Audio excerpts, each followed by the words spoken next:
Good morning. मैं सीमा माथुर। मेरे channel सीमा Mathur teaching में आप सभी का स्वागत है। जैसा कि मैंने 25 सितंबर 2024 को हिंदी का एग्ज़ाम हुआ था, कक्षा 8वीं का, कक्षा 8 का हिंदी का एग्ज़ाम हुआ था, जो कि मैंने क्वेश्चन पेपर सीमा माथुर टीचिंग चैनल पर डाल रखा है। आज मेरे पास उसके आंसर की आई है। मैं उस आंसर की को आपके साथ डिस्कस करना चाहती हूँ। तो आज हम डिस्कस करेंगे। इसमें पहला प्रश्न था हमारा गद्यांश, जिसमें दो प्रश्न पूछे गए थे। दो दो नंबर के दो प्रश्न थे।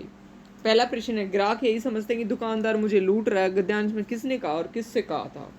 तो इसमें आपके सामने चार ऑप्शंस भी दी गए हैं आंसर के। तो इसमें से हमारा ऑप्शन हो जाएगा मुरली वाली ने विजय बाबू से कहा था। सेकंड प्रश्न बनता, गद्यांश के अनुसार किसके पास ज़्यादा वक्त नहीं था? तो किसके पास नहीं था? विजय बाबू के पास ज़्यादा वक्त नहीं था। उसके पश्चात आता है हमारा पद्यांश, जो कि दूसरा प्रश्न था। उसका पहला प्रश्न बनता है, काव्यांश में किसकी सीमा को पाने की बात कही गई है? तो किसकी सीमा को पाने की बात कहते हैं? आकाश की।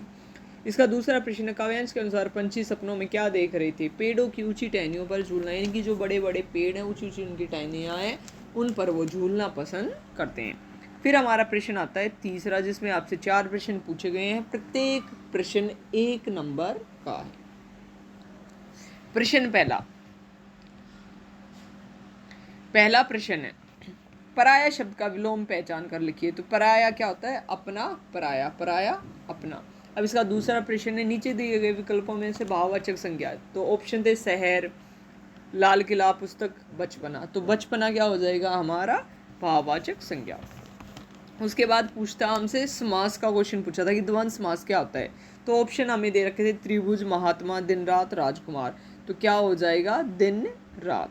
ये हमारा क्या हो जाएगा? द्वंद्व समास। उसके बाद पूछा था संधि विच्छेद, जगदीश का संधि विच्छेद क्या होगा? तो जगदीश का संधि विच्छेद होता है जगत जमा ईश। उसके बाद प्रश्न आता है 4, गद्यांश था। गद्यांश 4 नंबर का है। 4 नंबर में हमसे प्रश्न पूछे गए 4।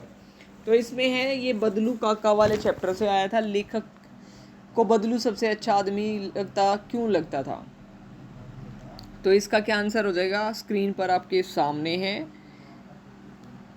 क्योंकि वह उसे सुंदर सुंदर लाख की गोलियां बना कर देता था। सेकंड प्रश्न में था, गद्यांश में लेखक को अपने मामा के गांव जाने का चाव क्यों था? तो बेटा क्यों था उसे? रंग बिरंगी गोलियां मिलने के कारण, यानी कि उसे गोलियां मिलती थी। तीसरा प्रश्न, गद्यांश में वह क्या है जो किसी भी बच्चे का मन मोह लेगा? तो वो क्या है? बदलू काका है। गद्यांश के अनुसार गांव के सभी बच्चे बदलू को क्या कहकर बुलाते थे? बदलू काका कहकर बुलाते थे। अब हमारा काव्यांश आता है पक्षी और बादल वाले हैं।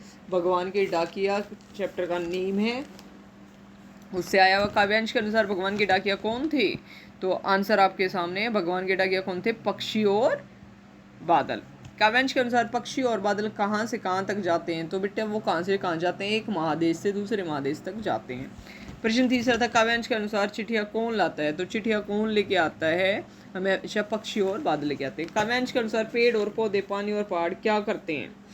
तो बेटा उसमें क्या करते हैं? सभी चिट्ठिया बांटते हैं।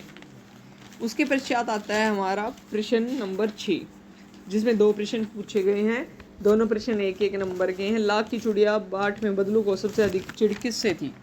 तो प्रश्न में क्या थी? कांच की चूड़ियों से। और बस की यात्रा पाठ में लेखक बस एक कान से कहाँ जा रहे थे?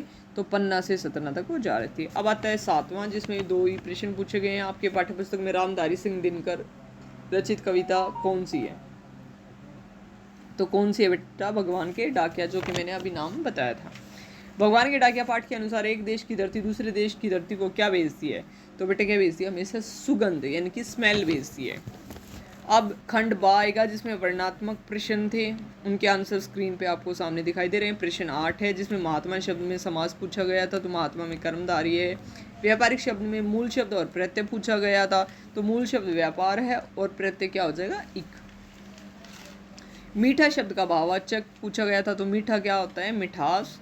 और लास्ट क्वेश्चन था, नीले फूल ले जाओ काव्य में विशेषण छाट कर लिखिए। तो उसमें क्या हो जाएगा? नीले क्या हो जाएगा हमारा आंसर। अब प्रश्न नंबर 9 था, जिसमें भगवान के डाकिया किसे कहा गया है, तो भगवान के डाकिया किसे कहा गया, पक्षी और बादल को। भगवान के डाकिया द्वारा लाई चिट्ठियाँ कौन पढ़ते थे, पेड़ पौधे पानी और पहाड़ पढ़ते थे। एक देश का बाप दूसरे देश में क्या बन जाता है, पानी बन जाता है या फिर बारिश की बूंदें बन जाता है। पक्षी एक देश से दूसरे देश की में सुगंध कैसे ले जाते हैं, अपने पंखों से। जैसे ही वो एक देश से दूसरे देश तक उड़कर जाते हैं, उनके साथ वो अपनी सुगंध को भी ले जाते हैं। प्रश्न नंबर 10, लाख की चुड़िया पाठ में बदलू लेखक को क्या कहकर बुलाता है, लल्ला कहकर बुलाता है। बस की यात्रा पाठ में बस को देखते ही लेखक के मन में क्या भाव उठे, श्रद्धा भाव उठे। बस की यात्रा पाठ में लेखक के साथ कंपनी के कौन से अधिकारी जा रहे थे, हिस्सेदार जा रहे थे। समाचार पत्रों में किस प्रकार के समाचार भरे जाते हैं, क्या निराश हुआ जाए, पाठ आधार पर लिखिए। बता सकते हैं तो ठगी के, डकैती के, चोरी के, तस्करी के और भ्रष्टाचार के, ये सभी क्या है, समाचार भरे जाते हैं। प्रश्न नंबर 11 है, जिसमें कोई 5 प्रश्नों में से 4 प्रश्न आपको करने थे। वस्तु विनिमय क्या है, जैसे कि पूछा गया तो एक वस्तु के बदले दूसरी वस्तु को देना या प्रदान करना क्या कहलाता है, वस्तु विनिमय कहलाता है।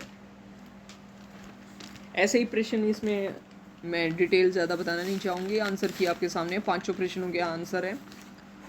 प्रश्न नंबर 12 है। प्रश्न नंबर 12 में 4 में से किन 3 के आंसर देने थे, तीनों के आंसर आपके सामने हैं। उसके पश्चात प्रश्न नंबर 13 आता है, जिसमें हमने क्या था, किसी एक विषय पर क्या लिखना था, अनुच्छेद लिखना था और उसके शब्दों की संख्या कितनी होनी चाहिए, 80 से 100 शब्दों की होनी चाहिए और 5 नंबर में वो पूछा गया था। तो उसमें आपने विषय वस्तु लिखनी थी, भाषा भी लिखनी थी, प्रस्तुति भी करनी थी, सब कुछ उसमें मेंशन करना था। प्रश्न नंबर 14 है, जिसमें आपको किसी एक विषय पर पत्र लिखना था।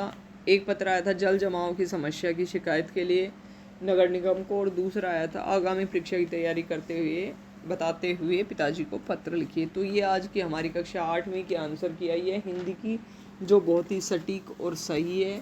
इसको चेक करते हुए आप अपने आंसर्स को टैली कर सकते हैं कि आपकी कमी कहाँ रही है। जैसे कि आप सभी के विद्यालयों में आपकी उत्तर पुस्तिकाएँ दिखाई जा रही हैं, उसमें आप देख सकते हैं कि आपकी कमी कहाँ रही है और कहाँ आपसे गलती हुई है, ताकि आगे से ऐसी गलती ना हो, आप सुधार कर सके। पेपर को कैसे सॉल्व किया जाता है, कैसे अटैम्प्ट किया जाता है, कैसे करना चाहिए और क्या लिखना चाहिए, जिससे आपके पूर्ण अंक आपको मिले, कहीं भी आपके अंक कटे ना। तो आज की वीडियो यहीं तक है। आप चाहते हैं मैं आने वाले समय में आपके लिए ऐसे ही वीडियो बनाती रहूं और आपको प्रोवाइड करती रहूं, तो मेरे चैनल को अधिक से अधिक लाइक, सब्सक्राइब एंड शेयर करें। Thank you so much.